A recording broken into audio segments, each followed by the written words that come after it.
Hey everyone, Technomentary with a video for you guys. In today's video, we're going to take a look at the new camera control button on our iPhone 16 lineup. So let's get started. So the new control, it's going to be on the right hand side, right under the big side button. It sits almost against the bezel, and in order to activate it, you simply press on it and it'll open up the camera app just like that. Now once you have opened up the camera app, you can be any of this mode, but if you press again and hold on, you can start recording. Now if you press and then let it go, it will open up this zoom option right here, and then you can press it again onto it and then go ahead and press it. So each time I'm just simply pressing it and activate the menu. See what happens if we go this way.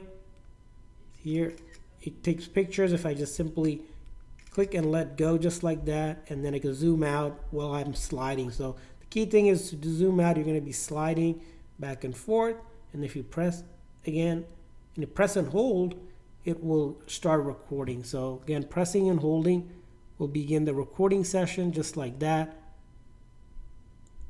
and then letting it go, it'll stop recording.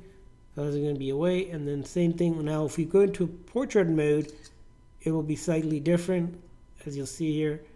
And then there's a new mode as well called the spatial here. So you go in diagonal mode, and then again press, take a picture, press and hold. You can actually adjust the different things by sliding your finger. So all I'm doing is sliding exposure, depth, focus, camera, style, and tone. That'll be pretty interesting. You press and hold to take a picture. You can adjust it accordingly, get into a different styles. It's all just pressing and then sliding. That's how this button is controlled. So that's a new control on the iPhone 16 lineup. I hope you guys found this video helpful. If so, please consider the like and subscribe button for more tips and tricks and giveaways on our channel. We'll see you guys next time.